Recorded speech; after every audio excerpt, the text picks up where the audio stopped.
Rio Borobo. Jadi di sini sebelumnya kita akan memperkenalkan diri terlebih dahulu. Perkenalkan, nama gue Fauzia Nazumi Salsabila sebagai moderator.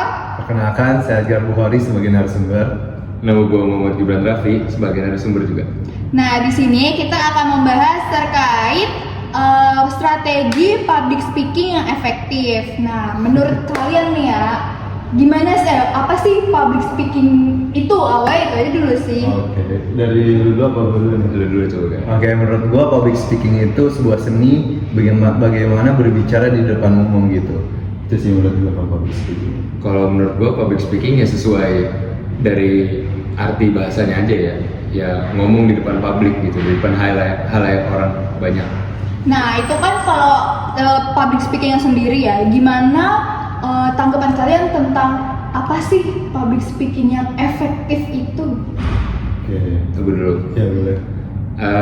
Public speaking yang efektif, kita berarti harus tahu dulu nih apa arti efektif kan. Arti efektif itu kan berarti sama aja singkat padat jelas, iya nggak sih? Ya kan? Ya berarti sesingkat-singkatnya, sepadat-padatnya, tapi sejelas-jelasnya. Kalau menurut gue itu sih. Iya, menurut gue juga hampir sama kayak Gibran. Tapi kan banyak dari kita nih nggak tahu atau nggak bisa nih bagaimana public speaking yang baik. Nah, jadi teman-teman, karena kita udah tahu nih kan definisinya dulu gitu kan, karena emang semuanya kan harus dari definisinya dulu. Tapi gimana sih menurut kalian terkait struktur public speaking yang efektif itu tersendiri gitu? Kan pasti ada strukturnya kan, gimana nih buat bagi Gibran atau Edgar, gimana nih? Edgar mungkin bisa jawab. Ya, menurut saya yang tadi dijelaskan oleh Gibran benar, itu singkat, padat, dan jelas. Untuk struktur sendiri ya, menurut saya cukup pembukaan, terus inti dari apa yang dipresentasikan, dan cukup penutup sih. Itu yang efektif menurut saya. Ya jadi nggak usah basa-basi gitu. Iya, benar banget. Biar efektif. Biar efektif. Jadi kita langsung kayak gini aja. Iya, betul Ya. banget gitu. Kalau menurut Gibran? Lu nggak pernah nanya gue sih.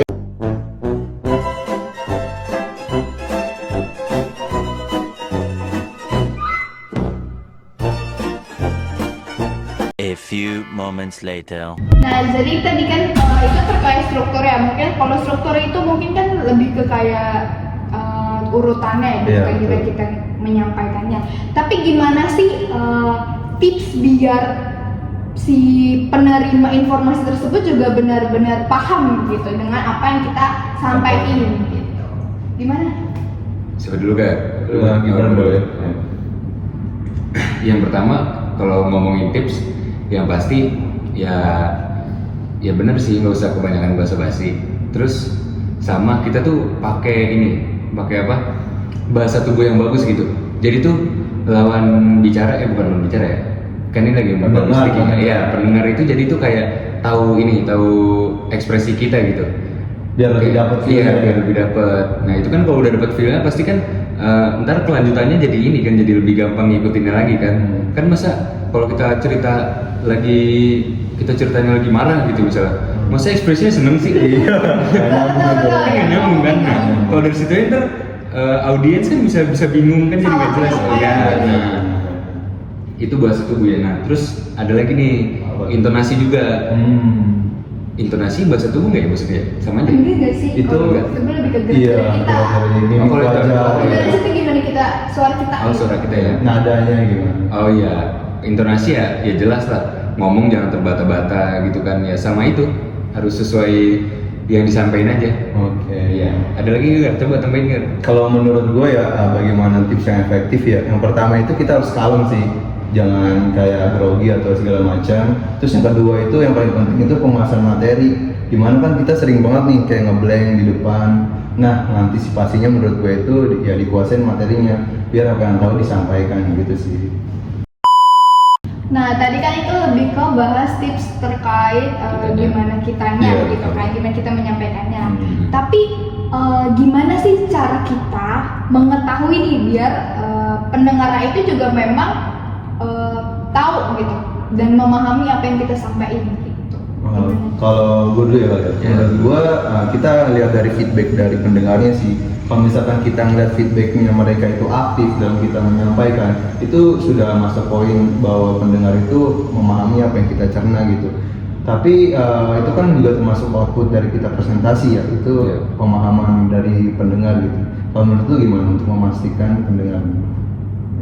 Kalau menurut gua sebenarnya daripada nanyanya biar pendengar paham sama kita, mending nanyanya gini, kayak nyegah. Lu ngerti gak maksudnya cegah? Biar langsung paham, lu ngerti gak maksudnya gimana? Jadi tuh kayak kita nih udah tahu nih pendengar kita latar belakang gimana. Jadi tuh yang disampaikan tuh langsung dapat gitu, berarti kan udah relate. Jadinya kalau menurut gue sih itu dari awalnya tuh harus kita tuh tahu. Iya, misalnya kayak kita, misalnya kayak lu nih mau public speaking di mana gitu ya. Nah itu kan misalnya di sekolah, ya berarti ya lu harus yang relate ke sekolah kan. Jangan sekolah tapi lu malah bahas apa, kan kalau kayak gitu aja dari awalnya aja udah bertentangan, susah lah gitu. Iya. Terus sih itu sih dari harus kita tuh dari awalnya harus apa, tahu latar belakang pendengarnya gitu. A few moments later. Oke, jadi ini bakal jadi pertanyaan terakhir kalian di podcast hari ini. Gimana sih biar terlatihnya si public speaking itu tuh sendiri? Jadi biar terbiasa gitu ya untuk melakukan public speaking. Kalau dari gue sih sering public speaking atau berbicara di depan kaca sih. Gunanya apa? Biar tahu ekspresi kita, mimik wajah kita saat mempresentasikan ke orang lain gitu. Biar lebih tahu diri sendiri gitu, apa kurangnya gitu sih. Tapi lu biasanya berarti di depan kaca? Iya. Sendiri. Betul banget, biar lihat muka gue face to face gitu, kayak biar tahu lebih kenal gitu dari ekspresi wajah sendiri. Biar lebih percaya diri juga. Percaya diri bener banget. Iya, ngeliat muka sendiri. Kalau dari lu Gibran gimana? Kalau menurut gue sih sebenarnya kayaknya ngikut himpunan itu penting ya kalau buat gini-gini ya, maksudnya organisasi. Iya, organisasi lah, maksudnya bukan himpunan gitu doang ya. Ya itu kan ya emang awalnya mungkin kita nggak bisa, tapi kan kalau dari nggak bisa itu kalau dipaksa terus menerus gitu kan, karena tuntutan organisasi gitu kan jadinya lama kelamaan kita belajar sendiri kan, gimana caranya kita cari tahu sendiri gitu kan. Ya itu sih, jadi kayak butuh faktor eksternal gitu, faktor pendukung eksternal gitu.